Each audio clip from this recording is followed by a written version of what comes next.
kalau melihat elektabilitas saja di atas kertas wajar dimajukan dan kira-kira potensi menangnya ada. Tapi kan politik kita itu tidak semata-mata politik elektabilitas. Jadi kalau mau yang tenar-tenar dan popularitas saja, sebaiknya PKS mencalonkan Raffi Ahmad katanya.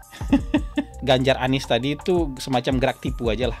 Jangan-jangan duluan Nasdem dengan Pak Erick Thohir nih, bersalaman dibandingkan Nasdem dengan Pak Anies atau dibandingkan PKS dengan Pak Anies.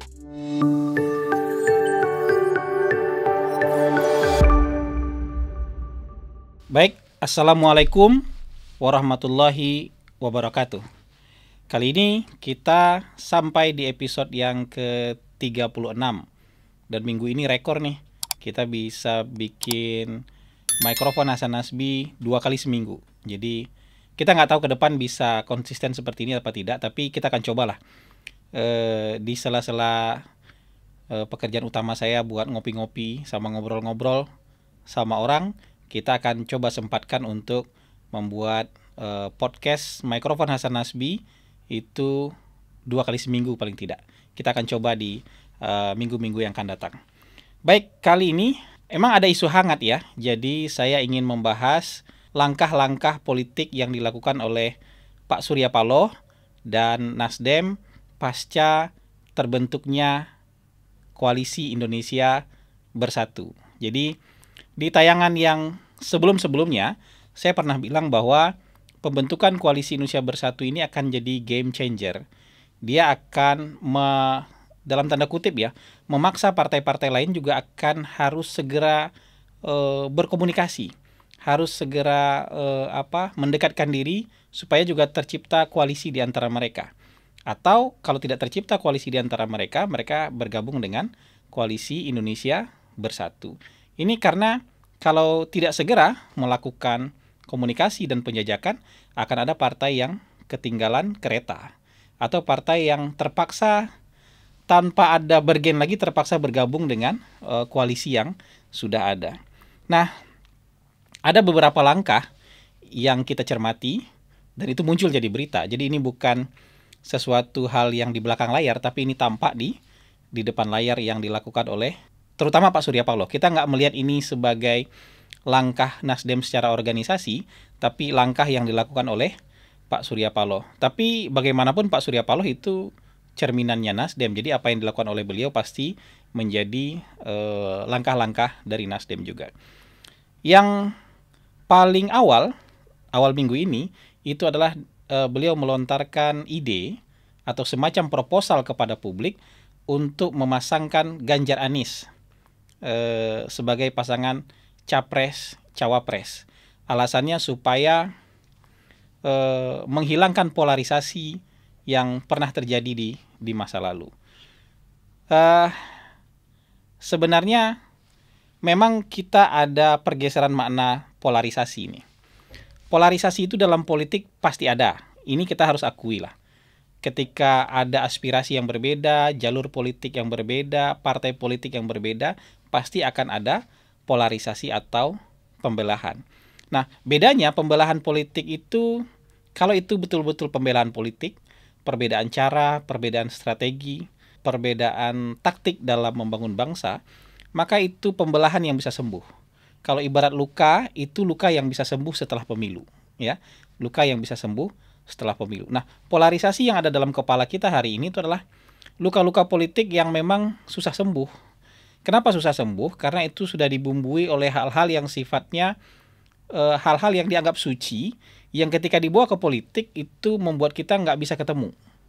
Karena sudah jadi musuhan, karena yang satu merasa dia paling suci, yang lain dianggap paling kotor. Jadi karena polarisasi yang dimaksud itu adalah pembelahan karena politik identitas agama, ya, politik identitas. Nah, ini mungkin yang dimaksud sebagai polarisasi. Itu artinya Pak Surya Paloh mau secara tidak langsung mengatakan bahwa Ganjar dan Anies itu adalah simbol-simbol polarisasi. Simbol-simbol yang polarisasi. Kalau mereka maju sendiri-sendiri, maka negara ini akan terpecah. Mungkin ini berangkat dari wisdom di masa lalu ya. Kalau di masa lalu itu banyak desa-desa itu biasanya punya jagoan, punya preman, punya jawara. Nah, supaya desanya nggak diganggu, supaya desanya aman, maka Bromo Corah ini, orang-orang jagoan ini, yang tukang-tukang bikin onar ini, itu diangkat jadi kepala desa. Supaya desanya aman. Jadi kalau dia mau ngacau, dia ngacau di desa lain. Dia kalau mau ngerampok, ngerampok di desa lain. Kalau bikin rusuh desa lain. Karena dia jadi kepala desa, jadi dia harus jaga desanya sendiri. Jadi itu wisdom di masa lalu. Mungkin wisdom ini juga menjadi pikiran, menjadi perlindungan Pak Surya Paloh. Jadi berarti Pak Surya Paloh secara tidak langsung menganggap Ganjar adalah ikon polarisasi, Anies Baswedan adalah ikon polarisasi, jadi digabung aja. Kalau mereka sudah digabung, insya Allah tidak terjadi polarisasi lagi. Tapi bisa juga sebaliknya. Ada cara yang lebih mudah sebenarnya. Daripada pusing-pusing memasangkan ikon-ikon polarisasi, berarti kan dalam kepala Pak Surya Paloh ini ikon polarisasi. Jadi daripada rumit memasangkan dua ikon polarisasi, lebih baik dua ikon ini nggak usah maju, kan lebih simpel. Itu juga bisa jadi salah satu pikiran. Karena ini berbeda dengan Bromo Corah yang di kampung. Kalau Bromo Corah di masa lalu tuh kalau dia nggak jadi kepala desa, dia kan bikin kacau. Tapi kalau dalam hal ini, kalau Ganjar nggak bisa maju, kalau Anies nggak bisa maju, saya rasa mereka juga nggak akan bisa bikin sesuatu. Justru potensi politik identitas, potensi permusuhan berdasarkan politik identitas bisa dikurangi dengan sangat maksimal. Karena kalau memasang-masangkan ini, itu tidak hanya sekedar, ini kan bukan benda mati. Anies bukan benda mati, Ganjar bukan benda mati. Mereka berada di dua sisi kutub yang berjauhan secara politik, terutama konstituen mereka. Merekanya mungkin nggak begitu-begitu amat, tapi konstituen mereka tuh berjauhan secara politik. Pembelahannya itu tadi, pembelahan politik identitas itu tadi. Nah, mereka kan bukan benda mati yang tiba-tiba bisa disandingkan begitu saja. Mereka kan punya pikiran, punya ide, punya leadership sendiri, punya gaya sendiri, punya kemauan sendiri. Nanti kalau memang dipasangkan emang bakal akur. Memang kalau dipasangkan mereka akan cocok. Jangan-jangan nanti satu mau ke kanan, satu mau ke kiri. Karena merasa masing-masing punya pendukung yang kuat dan dianggap punya leadership yang kuat. Ini kan nanti justru menjadi masalah tersendiri karena mereka bukan robot yang bisa dipasang-pasangkan. Mereka manusia dan mereka berasal dari latar belakang pendukung yang sangat jauh berbeda. Problem kedua, menurut saya dua-duanya itu kan bukan pemilik partai politik. Bukan pimpinan partai politik atau bukan orang yang berada menjadi figur sentral partai politik. Ketika mereka nanti menjadi capres dan cawapres, ya hampir nggak berdaya, kecuali punya pendukung, mereka hampir nggak berdaya untuk menentukan arah bangsa nanti, karena gampang sekali disetir dan ditekan oleh partai politik.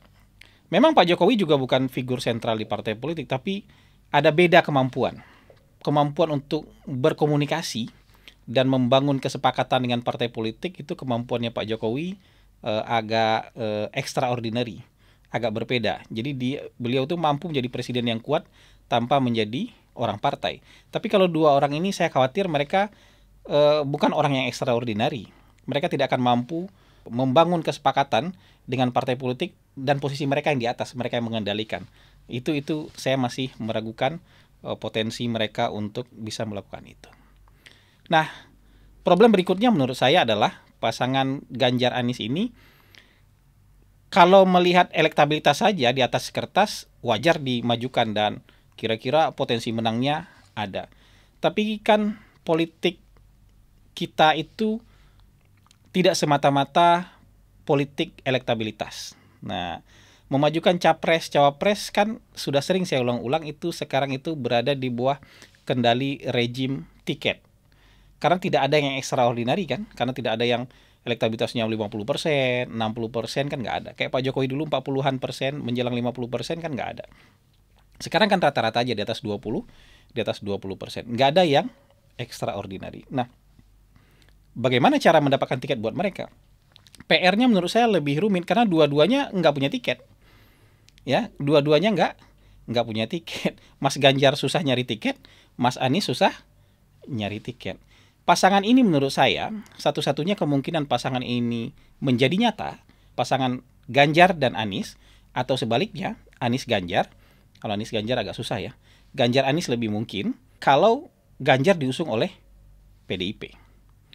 Jadi satu-satunya kemungkinan pasangan ini menjadi nyata adalah kalau Mas Ganjar didukung oleh PDIP, maka Nasdem bisa mengusulkan Mas Anies sebagai calon wakil presidennya Mas Ganjar. Tapi kalau Nasdem yang mengusung Ganjar Anies, saya rasa sulit untuk kejadian. Karena sulit membayangkan Mas Ganjar lompat dari PDIP. Ya kan? Sulit membayangkan Mas Ganjar lompat dari PDIP. Jadi pasangan ini rumit nih, karena dua-duanya harus dicarikan perahu. Dua-duanya harus dicarikan partai. Nah, kalau Nasdem sendiri yang keliling-keliling kasakusuk mencarikan partai buat kedua orang ini, saya rasa sulit. Sulit, karena pasti orang partai juga pengen ada keterwakilan mereka, kalau nggak jadi capres, jadi cawapres. Kalau menurut saya yang paling mungkin itu adalah Nasdem, PKB, Demokrat, PKS itu kalau sudah punya calon, maka paling mungkin mereka adalah mengusulkan calon wakil presiden. Nah, yang bisa mencalonkan presiden menurut saya cuma 3 partai. Melihat pertimbangan besar partainya dan kemungkinan membangun poros hanya 3 partai. Nasdem kalau mau mengusung Mas Anies atau Mas Ganjar, itu bisa mengusulkan salah satu diantaranya menjadi calon wakil kepada PDIP. Atau menjadi calon wakil kepada Gerindra. Atau menjadi calon wakil kepada KIB atau kepada Golkar. Jadi itu menurut saya analisis dari kejadian pertama.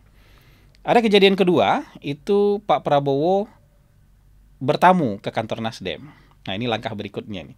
Bertamu ke kantor Nasdem. Tapi kalau dilihat dari pidatonya Pak Prabowo, pidatonya Pak Surya Paloh, kayaknya nggak ada kesepakatan konkret yang mereka capai di sana.